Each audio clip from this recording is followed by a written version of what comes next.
So I am Michael Weimer. I'm here with the Bosnians in Cumberland County Oral History Project. It is currently 12:57, and we are interviewing Almedin in his home in Carlisle.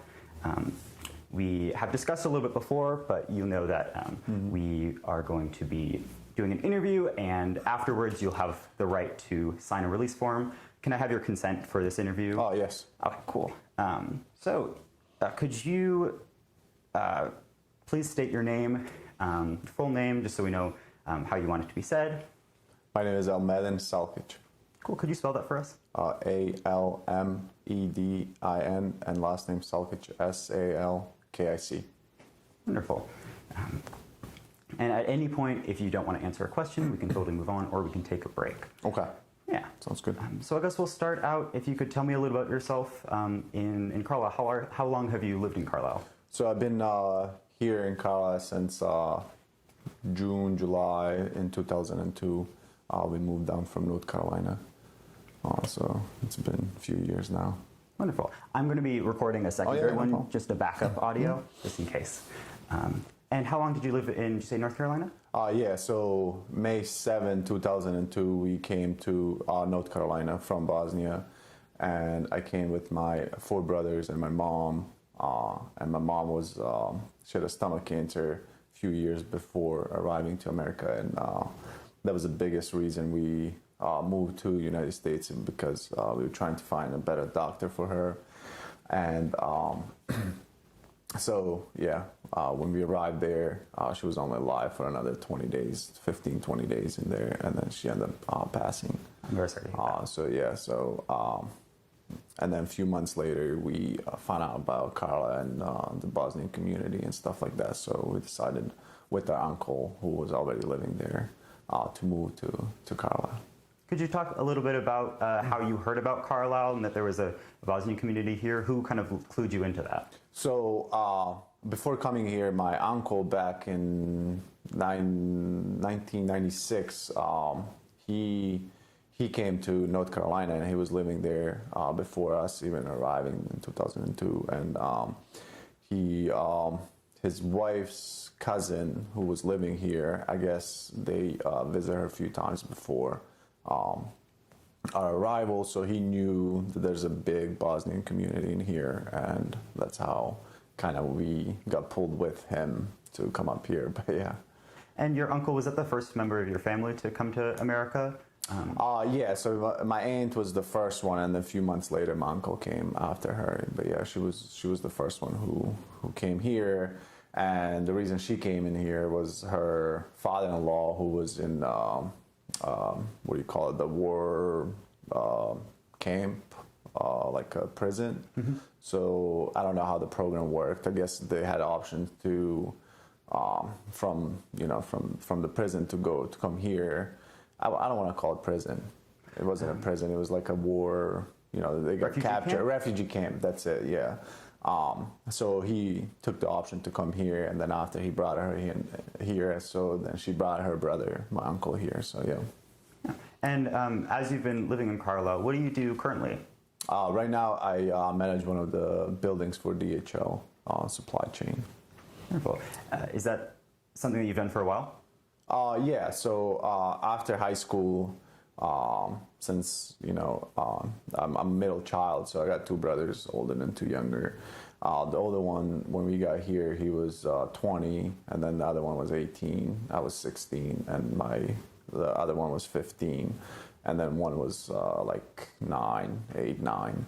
So after high school, I realized that I needed money and job, so I got a job with DHL, and I've been there actually since after high school. But working there and through the whole process, they had a education program reimbursement, so I took advantage of that, and then I went back to college a few years later and got myself a degree for business management. So yeah, that's pretty much the job.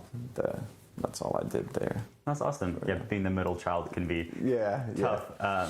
When you came over as a family, was there different reactions from your siblings? What was that kind of adjustment like for you all? I'll be honest with you. It was extremely hard because before, years before that, we lost our dad, which like he was missing for years, and they found his body in 2004. So up to that point, there was always some kind of hope that he'll come at some point, but that obviously never happened. And then living with mom, it was kind of like, it was mom and dad. She was the package. So that was a hard point, losing her and then coming to America. It was kind of, a new country, not just you can be anywhere. But it was a shock, not just a culture shock, but it was a shock because we lost that, that rock that held us together. So, but yeah, that's very tough. Yeah, that was really tough. Tough few years, but in the same, it was a horrible thing that that we went through in that the year or two coming here, but it brought us all together a little bit more, my brothers and I. So, and we are all there's 4 of us living here. The younger one just moved to Arizona for a year. He'll be back, but yeah. And do you stay in contact pretty often? Oh yeah. He just his wife just gave birth a few months ago, so that was the reason they went there, just for a year. But they'll be back. Yeah. Congratulations. Yeah. Thank you. Yeah. Nice. When you came over, did you have any trouble adjusting to speaking a new language or a new culture? Yeah. Coming here, I didn't really speak any English, maybe like 3 words.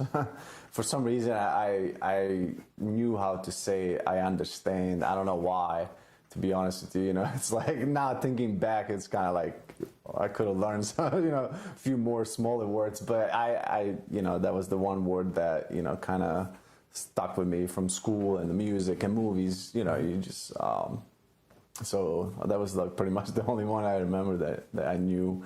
But adjusting to the culture and the living, it was, I wouldn't say it was hard, but it was interesting. It was like, it was shocked, it was just the culture shock that, back home, all you see, it's like, these big houses with the nice green grass, nice cars, like people dressed really nicely and stuff. And then, arriving to North Carolina, we were like maybe 20 minutes away from Charlotte. And I remember my first morning going outside and asking my uncle, like, where's the grass? Where's the grass? Or where's the big houses? And that was kind of like awaken, I guess, if you want to call it. Would you mind describing a little bit about the place that you first moved into when you came to the United States? What was that like? Like the house? Yeah, what was it like? Oh, okay. So actually, my uncle, he established himself when he arrived to U.S. He was a really educated. I mean, he is still a really educated guy, but he was well educated in Bosnia. And when he arrived here, he already spoke English before even coming in here. So it was much easier for him to, kind of move around and get better jobs than other people and stuff. So he was really established. And when we arrived, he actually, I think it was like a year before we came, he built his own house and stuff like that. So, the house was really nice. He had, a few cars. Most of the people barely had one, but he had a few. So like I said, he was well established before we even arrived. So I didn't experience any poverty when I came to America, because he was the one who brought us in. A lot of, the other Bosnians, or, they came through the churches or stuff like that, but we came directly to him. So he was the one who sponsored us and stuff like that, paid for our tickets and stuff like that. So yeah. And you mentioned that it was your mother's illness that was kind of the thing that made you all come over. Was there any conversation before her cancer of coming to America or of leaving Bosnia? There was conversations, but I think that she and we, as I'm gonna say as a man, as a boys, we were kids, but there was that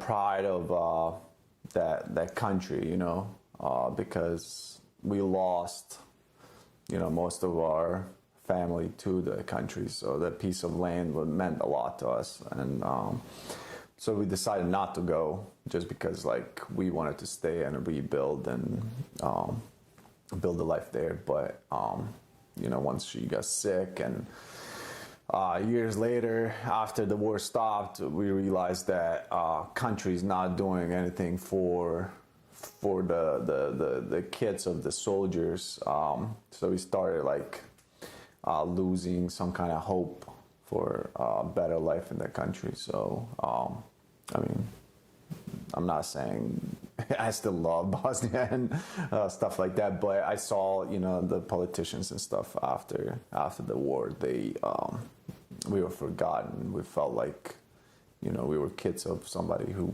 died for the country, and we were forgotten after that. I think my family was living for years for like less than $100 a month from support from the government, which, you know, single mom with 5 kids. Picture yourself living anywhere, but, you know, it wasn't easy. And would you mind talking a little bit further about your father? We don't have to start directly in the war. Maybe you can begin before that. Some happy memories or anything like that. So I was before the war started, I was somewhere around six years old. So it was kind of like, you know, you're still learning by yourself, and then kind of the war wiped those, you know, happy memories that we had. But yeah, there's no too many memories about my father. There's some like during the war, but since he was a soldier, so he would come over once in a while, you know. But most of the times he spent in the war. So yeah. And going back to thinking about Bosnia, I should have asked this at the beginning of the interview. Could you say where you were born and when you were born? So I was born December 4th, 1985, in a small village close to Srebrenica. The village was called Dimnici. It was a few miles away from Srebrenica. Yeah. And it's very well known, kind of the events going around Srebrenica. And you were very young when the war broke out. Do you have any memories of a change from before the war to during the war? Was there an idea that something was coming? Did adults talk to you about it? Yeah, so we lived on this, the village is kind of sitting on the side of the mountain, so it goes like, you know, kind of like a slope up. So we live in this small village, which was, you know, like I said, a few miles away from Srebrenica, and we were kind of in our own world. We had a farm. We were living on a farm. My family farmed a lot, the animals and all that. So,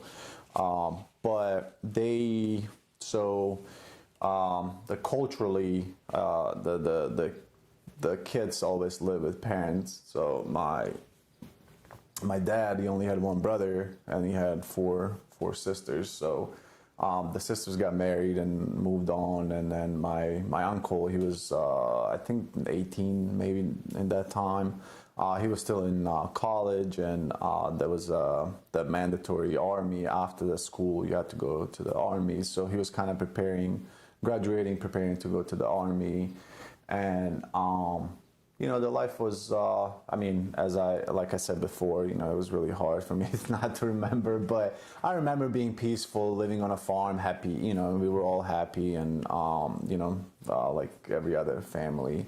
But there was, we lived with my grandma and grandpa, and there was a talk about, you know, war, and kind of when my uncle went to the camp for the, you know, young soldiers to sign up, because it was a mandatory. But there was a talk there, and then at some point somebody told them, hey, because they were in it was Yugoslavia, but it was like in a not a Serbian camp. Somebody told him, some guy told him, hey, I think, you know, you guys, because you're Bosnians, Muslims, you should at night just leave the camp and go because this is not looking good. So after he arrived, you know, it was more like, hey, you know, somebody that you know was touched by that or knows something about it. So it was kind of like going around. But my father, he was in he had a transportation, like a bus. So him and another guy that was sharing a bus, and they were driving, you know, these workers from different villages to the city to work and bring it back. And then at some point there was a talk about, hey, why don't we just pack the family, you know, half a bus for you, half for me, and then we'll leave, go to Germany, Slovenia, or somewhere where, you know, just escape it. And I remember it was like a, you know, a huge, I don't want to call it a meeting, but it was like a family kind of meeting. They talked about that, like about leaving, and my grandparents felt like, oh, this is just, you know, because in that time Tito died, and they tried to like kind of elect a new president of Yugoslavia, so they kind of felt like, this is just kind of politicians arguing between each other. We'll be okay, like nothing's gonna happen. And we decided to stay on our farm, in our house. Do you remember some of the arguments for and against leaving from family members? So I know my grandparents were really strongly disagreed to leave. So as soon as they said they're not leaving, it wasn't an argument anymore. It just became like my dad said, yeah, if they're not, I'm not. So we just ended up staying. Would you mind talking about when you last saw your father, or when he was last heard from? That was a July 10th, actually July 11th. So it was like an early morning when everything exploded, and you know, it was just a mess. I don't know how much you guys know about it, but in Srebrenica we were down in the city, which probably has, I mean, before the war, it was maybe like 15,000 to 20,000 people living. And then during the war, it went up to like almost, you know, 70, 80,000 people living in that small city. So you can just imagine the mess in there already. But in the morning, we were in this house staying with our grandparents, our mom's side, dad and mom. And it's just... they started shooting from everywhere, and we were all in this house there. So, you know, we kind of, during the war, you learn that you never go to sleep like in your pajamas. You go to sleep ready to go, like with your shoes on and everything, jacket, and then just as soon as it starts shooting, you gotta run. So we learned that, you know, through the war. But yeah, that was a July 11th. That was the last time I saw him. We were all kind of running towards the UN base. So the UN base was like end of the city, and then we were in the beginning of the city, kind of living there. So everyone was running towards the UN base, and me with my family, when we went outside in front of the house, it was kind of still dark, but you could like kind of see the city just because of all the bullets and everything that were shooting at us. So it was already kind of like early morning. So I remember like my mom said like run or something like that, and not thinking, you know, when they tell you to run, you just run, you don't ask. And I kind of knew where we're going. So at some point I turned around and none of my family is next to me. It was just me in the middle of this mass, you know, thousands and thousands of people running around. And, you know, getting killed around you and stuff like that. So it was, yeah. So I ran to this, there was a hospital, and across from the hospital, it was a UN base. It was like I think it was like a hospital school. So it was like a school soccer field or something like that. That's where they set up the base. And there was a big wall beside the road. So I figure, and I was, you know, back then, I was maybe 8, 9. I figured, if I go sit on that, you know, on top of the whole wall, like I'll see him, because they have to pass through, you know, that way. they can't go anywhere else. They have to come there, or unless they, they got killed. But at some point, somebody was going to come there. And then somehow I found them there, all of them, and we all, kind of were together. And then because so there was the talk between like, hey, should we go to UN base? Should we run to the woods? Because they kind of figure if men would stay, they're gonna get killed if they get captured, or they're just gonna go to the woods and run to the woods. So that's where he decided to actually go with other guys through the woods and let us go to the base. And we stood in front of the base. It was kind of like a small a river, kind of like just a stream with the bridge over it. And then we stood next to that bridge and said goodbyes. And he told us that he'll see us soon, because like walking from Srebrenica to the Bosnian territory, Tuzla, was maybe like 2-3 days top. Like if you walk to the woods, so we kind of, nobody ever knew that that's gonna be the last time we're gonna see him. But after that, he left. We went to UN base, and from there they took us down to this warehouse, a smaller warehouse, and then that's where they capture us all. Or honestly, I don't even know. I think the UN,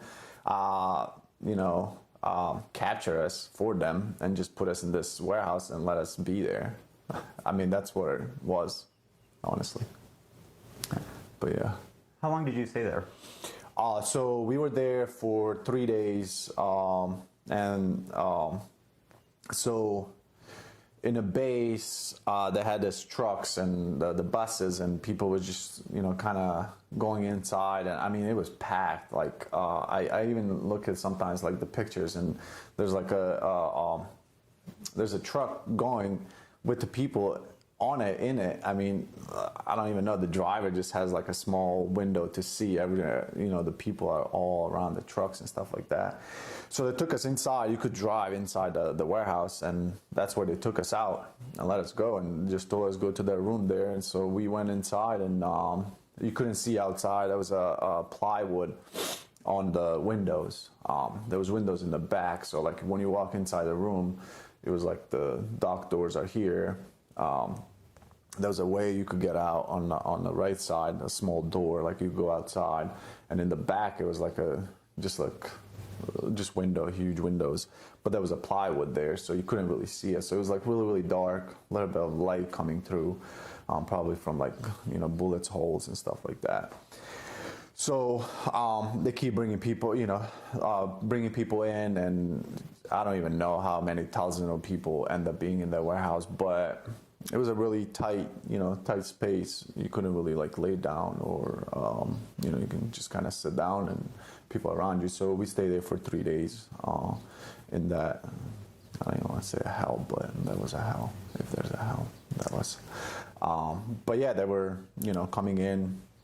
After they drop us all off, they close the door, and maybe I would say like a few hours later, the General Mladic, he came with his soldiers. He came inside the warehouse, and then the fear of people, which when I think about it right now, it's like you're in this box, and this guy comes here, and everybody started running towards the end of the wall. I mean, there's a wall there. You couldn't go anywhere, but like the screams and all that crazy noises that people were making, people were passing out because it was July. It was extremely hot, no water, no food, scared, no place to go to the bathroom, anything like that. So, but he was just there for a minute. He left. And then after that, it was just kind of like every few hours they would come in, take, young men, young women, somewhere. Then they never came back. So. Thank you. That's incredibly hard to tell. Thank you. We can go a little bit later. Do you want to talk about your time after the war, before you came to America? Yeah. So after that, again, my uncle, who was shot, in Srebrenica, a few years before the Srebrenica fall, the UN took him with their medical helicopter. They took him from Srebrenica to Tuzla, and he was already in Tuzla, living with the family. The guy, so there was a guy from another city that was shot, and in Srebrenica, he was in the hospital with my uncle, but he didn't have any family. So my uncle had us. That guy didn't have any family. So my family, every time they went to see my uncle, they would bring food for this guy too, because they stayed in the same room. And then a few years later, it was kind of opposite. My uncle was living in Tuzla, and that guy's family was there, but my uncle didn't have anybody. So they kind of became really good friends, and they were living in the same house. So my uncle lived this basement. It was like I would say like a one room upstairs, or one room, one living room, and then bathroom upstairs. And the downstairs, it was just a whole basement, just a straight one room basement. And there was outside bathroom there. So once we arrived from Srebrenica, we walked. So let's go back to the warehouse. After 3 days, they told us, hey, you guys are gonna go to Tuzla.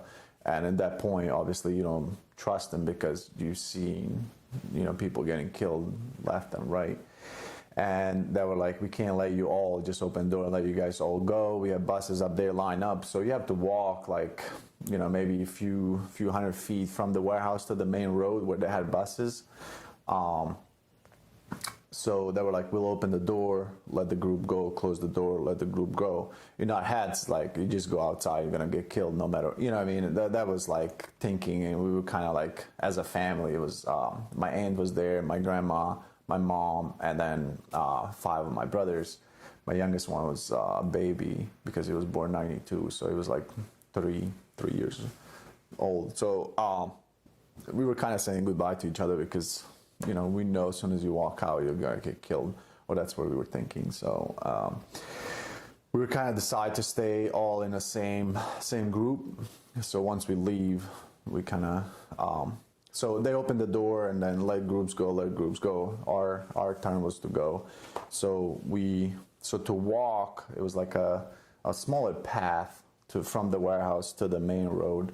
And all on the side of the road, of the small path, there's soldiers, the Serbian soldiers standing there and picking out, young men, women, whoever, old men, anybody that was a male, it was picked out and put kind of on the other side. And I don't know till this day what we did right to universe or God, but somehow all 5 of us went to the bus and nobody, said anything to us. We just walked to the bus. And then after that, the driver, who was the Serbian driver, but he was, so walking from the warehouse to the main road, you can just see piles and piles of dead bodies of men, and mostly men, and then the men on the side just sitting there waiting, and then people are crying because there's a mom here and the son is here. Mom doesn't want to go because the son can't go. So it was just so much going on, but we kind of just put our heads down and hope not to get picked. So we just walked into the bus. A few minutes later, the driver, once the bus was full, he closed the door, and as he drove away from the warehouse, he told us, put your heads down, don't look outside at all. Just look down. I'll drive, and if I really, really have to stop, I'll stop. Other than that, I will not stop. And he was like, once I stop and open the door, walk outside the bus and just go straight. I'll drive the bus like straight. When I open the door, the road, it's gonna face you. So get on that road, look down, don't look up, don't say hi, nothing. Just go until you get to the side. So we did that. We drove there, and then we walked, I would say, a few hours through, night and stuff like that. So we arrived in a place called Dubrave, which is, it was an airport in Tuzla. So that's where they had everybody, all the refugees in there, and they give you tents and stuff. So we knew that our uncle lives over there already, and we kind of hoped that he's gonna come and find us, and he did. Next day he arrived, find us in Dubrave, and then he took us to Tuzla, and we live in this house that I just described to you a few minutes ago. But yeah. So all five of us, our mom, our grandma, our aunt, and my uncle, we all live in this one-room basement. That was it. That was one-room basement, pretty much. But that was obviously a few months later. They stopped the war, but that was a hard, years of living there. It was just it was pretty hard. Yeah. So, but my aunt and my grandma, they found a room in another house close by, so they were living there. And my uncle, he came to the United States, so it was just my mom and my 5 brothers. We lived in this one-room apartment for a while until we pretty much came here. It's wonderful that your family got to stick together like that. Yeah. It's kind of crazy when you think about it, like all the negative or all the crazy stuff that was happening, and how like the positives, that we took the positive stuff out of negative, and took the negative and created it into a positive, and we are still pretty close. I mean, when I say close, like we see each other probably every weekend or talk every single day, so it's like really close. But it's kind of nice to have that, kind of feel secure. I don't know how to explain. A sense of community. Yeah, there you are. Yeah, I know. Yeah, we were kind of joke around, but we don't really need anybody else other than ourselves, because they all have babies and kids and wives and stuff. So just us getting together, it's like 20-something people. So that's enough. You don't need more than that. But yeah. The family is great. Do you want to, at this point, could you talk a little bit about how you met your fiance? I think that's a wonderful story. Oh yeah, for family. Yeah. So when we moved to PA, to here, Carlisle, in Bosnia, I was because the education system is a little bit different. So we were, I was supposed to go to my second year of university, but in here, when I came here, they were like, "Oh, that's a high school in here, so you gotta go to your 11th grade." So I graduated from Carlisle High School, so I went to 11th and 12th grade here. So through school, obviously it's just not that big of a school, so I kind of knew of her, and we kind of had kind of same friends and stuff like that. But a few years later, I was in I think downtown somewhere in a bookstore, one of the bookstores. I was in there, and then she was working there part-time. She came back from Honduras. She was done there for a year. And we started talking, and from then on, we've been together since then. But yeah. What's your fiance's name? Meredith, but she goes by Mimi. It's a beautiful name. Yeah, thank you. Yeah. Do you often talk to her, or does she know about your past in Bosnia? Oh yeah, so she does. She does know. She wrote the papers. I have it somewhere. I can let you read it at some point. But she actually went back with me a few years ago. We were in Bosnia for a month and a week, somewhere around there. But we were in Srebrenica. We actually went to the memorial center, and we went to warehouse. Now the warehouse they made it into like a museum. And when we were there, they were kind of like putting it together. Let's put it that way. Like, you know what I mean? So it wasn't finished, but now I know now it's finished. And but when we were there, they were just kind of putting it all together. It was for her. It was I mean, for me, reliving. You know what I mean? Like going in there, reliving that. It was just kind of like, it was shocking. And I think for her too. Just from the stuff that she knew, and then just that, I don't know, there's a different feeling inside when you walk in. Not just like for me, I understand that part, but like even for her, like I remember when we left the warehouse, she was like, "Oh, I I need a break. I need to sit down for a minute, you know, kind of calm down. So, but yeah, that was yeah, she knows a lot about what happened and stuff like that. Yeah, and she visited. So yeah. We're still recording, right? Great. I just make sure. Can you ask about the UN? Oh yeah. So when you talk about the UN presence in Srebrenica, what was your kind of awareness of the presence? What did you think of the UN being there? Looking back on right now, like I said, it was kind of like they helped them by, you know, capturing us all and putting us in this warehouse. And I'm not saying that they didn't save us maybe that way. Maybe if that were not there, maybe more of us would die. I'm not really sure what would happen, but they didn't do anything to stop them, which was, you know, my understanding of it. It was that was the agreement, you know, the UN. That was a safe city, safe space, and you know, when you lose 12,000 people in, you know, a few days, it's not safe. But you know, they were there. They were like, you know, sitting on the truck and just staring at you. I think they were afraid, just like we were. In my opinion, they didn't have any power over what was going on, over the situation. I think they lost that, you know, probably before we got to that point. I think they lost it, which was, you know, it was kind of shame on the world to let that happen.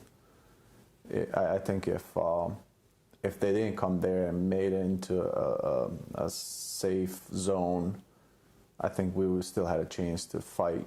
But them being there, they took away the weapons as much as they could, because like you couldn't be walking around with guns because it's a safe zone. So you know what I mean. So there was an agreement. Hey, you want to live here? You're gonna give your, you know, your guns, your everything. So it will be safe. It will be peaceful, which was for a few months. But once, you know, they started again, then it was like, hey, you know, now you're not even protecting me, and you took everything that I, you know, have to protect myself. So I think they kind of, in a way, and this is my opinion, I think they helped the genocide, in my opinion. I'm not saying they did, but, you know, I'm saying they did myself, not the world, but I'm saying, I think that's how I felt. I felt like they kind of helped them more than they helped us. That's what I think. When you went back to Bosnia with Mimi and saw the warehouse, what was that like for you? So when we arrived there, now they have a like memorial center. All the stones are white. All the graves, they're all same. Everything's same. So when you go in there, it's just there's a big white circle, like a, you know, rock where it has names, all the people that are laying in there. And just seeing that, it was like you can't believe it that, you know, that many people. And which one of the graves, it's my dad there too. So it was kind of like, yeah, it was emotional, really emotional. And my cousin is laying right next to my dad. He was 17 when he got killed, so it was, or when he went missing, but later they found him. So that was a kind of like when people tell you like, you know, 500, right? And you had 500, it's not that many, but if you take 500 whatever trees and put them next to each other, and then you see 500 yourself, then like, you know, the picture gets a little bit brighter than like in your head when you just think about a number. So seeing all those names, it kind of hits you like, oh wow, this is, you know, this is actually what it was, you know. And you look, you know, like from one side it goes all the way down to the, like pretty much a half mile, all white stones, and you know that's all people there. So that was like my first kind of reaction, like, wow, you know, this is where 11,000 people, that people looks like. I've never seen, you know, the graveyard that big or the memorial center that big. But when we went to warehouse, it was, so the memorial center is here, there's a road, then you cross and you go to the warehouse. Walking towards it, we actually walk into right next to the main door where I got out. So it was kind of like a weird feeling, you know, you walking in here. And I think they did a pretty good job with inside because they didn't change much. So it's still kind of like, you know, dirty and broken and stuff like that. But they started putting pictures around it, and then we kind of walk around, look at that, and it was, I was kind of like, there's your body kind of, I can't explain, but like something inside of you, it feels heavy, really, really heavy. And I think she felt it too, like I said, when we walked outside, you know. And on top of all that, when we walked out, there was like a group of, you know, moms that I know, they lost their sons, and they were sitting kind of in front of the warehouse crying, and that was, you know, kind of like a hit from all that. Really, really sad, yeah. Yeah. It's just like inside of you, it's, I don't know, I can't, it's like, it's heavy. It's really, really heavy. To go and really, you know, see it again. And you kind of like the mental pictures are kind of like coming to you because I know what happened there when we left. And then, you know, through the time we were there for those 3 days. It's pretty hard. But yeah. Thank you for sharing. It's tough. Do you know anybody else who's gone back to Bosnia and visited in your kind of community here? Yeah. There's a lot of Bosnians from here. They kind of went back and visited. And my brother, actually two of my brothers, they've been, actually three. Only one haven't been back ever, but the other three have been over there a few times. So yeah, it's you know, I was kind of, like I said in the beginning, you know, when you look at the Bosnian government, when I went back, I didn't see too many changes. There's still houses with the bullet holes in them. There's still buildings that are, you know what I mean, destroyed. They've never been fixed. So making the decision to look for a better life, it was kind of, I feel like it was a right decision for us, looking back now. When you went back, did you go to Dimnici? You were actually your home? Actually, no, I did not. And I even today, I still regret not going back. But I was there in May, so due to the weather, it was snow and rain and all that. The roads are not that good, so we made a decision not to go. But I feel like I should have. And next time I go, I'm definitely gonna go up there and visit the house where I was born. But yeah, I still, even today, it's been 7 years, I regret not going there. It's tough. So it's traveling is always the thought. Yeah, there's a something when I came back, and you know, when we were there for a month, you know, we went and visit a lot of different places, and you know, we spent some time in Croatia and stuff. But yeah, when I came back, you know, I had a great time. You know, I mean, when you know, I mean, you go to a different beach or different cities every other day, it's, you know, see different stuff. And some of the stuff I've never seen there. I live in Bosnia. You know, I was born there, but just because I was a, you know, child, I didn't really travel through the Bosnia. So there was some stuff that I've never seen. I was like, oh yeah, I want to go see, you know, this, that, and it was a lot of fun too. Like Mostar, I don't know if you know about the bridge in Mostar. Yeah, so we went on there and spent, you know, a few hours on the bridge and kind of visit that. I've never seen it before until at the time I visited. The Croatia is beautiful, like all the beaches and stuff. I'm pretty sure you guys know. But yeah, it was. But when I came back, all that, but there's a small part of me that always thinks like, wow, I should have went and visited Dimnici, and I didn't.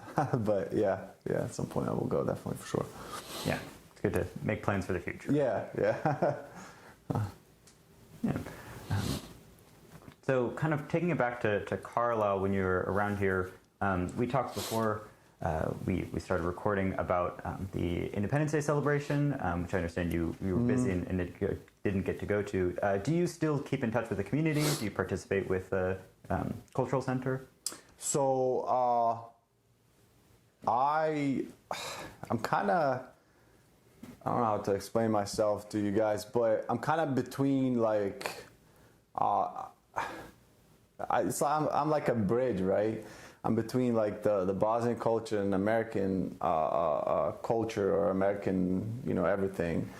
So I do keep up with the Bosnians, but not as much as like, every day. Mm-hmm. But I'm also well established in Carlisle that I know a lot of people they need. You know what I mean? So like, from mayor to the different attorneys to different, like Dickinson College, I have a great connection with Dickinson College. Law school, I have a great connection. You know what I mean? So stuff like that. So I do kind of try to help them, Bosnians. I don't know if you met Zenaid, but like I try to, kind of, hey, this is the people you should know, you should talk to, and stuff like that, different projects and stuff they did. I'm not involved in it, but I'm the one that kind of bring them all together. And then like I told them before, I'll get you to the right people, but it's up to you. What do you want to do with that? So, but I do keep up with a lot of people from, I try to keep up the have a good relationship with them. Just was a few months ago when the immigrants from Afghanistan were coming over. My fiance Mimi and I called Berudin and Zenaid and asked them, if they can spread the word about donations and stuff. And I don't even know how many times I went to the center and how many bags of, clothes and whatever else they had, bring it over there to Army War College. But it was kind of, she was shocked, and I wasn't, because I know, we as people are really giving. So. But Mimi was kind of like surprised by it, and I know that I wasn't, because I know that a few years ago we went through the same thing, so I knew that people will help no matter what. So yeah, I do have a great relationship with them. Is it important for you to continue the culture and with the language and the culture and participating in that? Yeah. So. A few years ago, I started translating for Carlisle School District for different parents that don't speak English. So I go there and like different conferences and stuff like that and translate for them just to help them understand. And then at some point, I realized like, wow, these kids are struggling in everything other than math, but they're not struggling because they're not, smart, or they don't want to pay attention. They're struggling because the parents don't understand what needs to be done. So I talked to the center and Islamic Center, and they said, because I knew they had upstairs, they have different rooms and stuff. So I talked to them and said, maybe we should have like a, Saturday from 10 to 12, bring your kids over, and then we'll help with whatever school work they need, because most of the kids, like I said, most of the kids I translate for, the parents, it's all miscommunication between the mom and dad and the kid, because the kid doesn't speak Bosnian and mom and dad don't speak English, so it's like, how do you put that together? So, but we did that before COVID, and we had a bunch of kids coming in. People were helping out and stuff like that, which was pretty neat to see, but yeah, I do. It's a good small community, I think. Strong, small, but really strong. And I think people are, there for each other, which is really, really important. That's awesome. Yeah. When you first came over, outside of the Bosnian community, did you feel welcomed by the Carlisle community? Yeah, I mean, we lived here, since 2002. I don't remember ever having an issue with somebody. There's always someone that it's mad because you speak in Bosnian, or it's mad because you. I remember at work there was people were getting mad because when I started working there, it was I think 17 to 20 Bosnians in the same shift. And we were for end of the Ramadan, we were taking off, all of us, not like calling off. We were like actually scheduling our vacation time off, and people were getting mad. They're like, "Oh, how come all you guys can take off? Like, we can't have." I mean, like, yeah, you have it for Christmas, and like we would not complain if they tell us, "Hey, you gotta come in for Christmas." Like nobody would complain. We understand that's your. So yeah, that was a little bit in school. Like I said. Everywhere you go, it's going to be a little bit of that. But overall, I think the Carlisle is definitely a welcoming community. I believe so. Yeah, I like. Yeah, I always felt safe in here, always in the town. But there's always somebody somewhere. Do you celebrate Ramadan? I do, yeah. I don't fast, but I do like end of Ramadan I do celebrate and stuff like that. In the morning I would go to mosque and then go visit family and stuff like that. But yeah. For the interview for the future, we're in the month of Ramadan right now. Yeah, right now, yeah, we are. Yeah. It's July, or it's not July. It is April 6th right now. I don't believe I mentioned at the beginning. Sorry about that. It's the small things. Yeah. Is there anything else you'd like to add for us? Any other stories or anything in general you'd like to add to the interview? No, like I said, I think it's it's great that people like you guys. Thank you for being interested in something like our stories. That I feel like a lot of people in the world, not just in here. I'm not talking about just Bosnians, but everywhere. It's like we are so. It's much easier to judge people than actually get to know people. Mm-hmm. So I think that's our kind of like in our nature to judge people before we get to know them and know where they came from and what they do and how they did it and all that. So I think it's great for you guys that you took your time to get to know me. But it's I think we need more people like you guys in the world to kind of especially what's happening today and what's been happening for the past few years.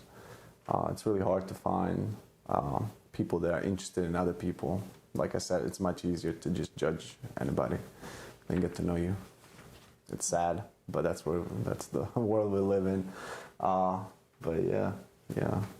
Thank you guys. Appreciate it. Yeah, I think I've gotten through most of the questions I wanted to answer. I wanted to thank you. It's been an honor and a pleasure to hear your story. Thank you guys. At the end, we'll ask, is there anybody else that you think we should contact or reach out to that might have a story? I think I saw the list. I think those are pretty much the people that I kind of felt like, it was a good, that I know of. It was a good group, yeah. Oh, wonderful. Yeah. Well, it is currently 1:50. Again, I want to thank you. This has been really an honor. I'm Michael Weimer. I'm here with Sam Levine as cameraman. And that concludes our interview. Thank you. Thank you so much. Yeah, I appreciate you guys.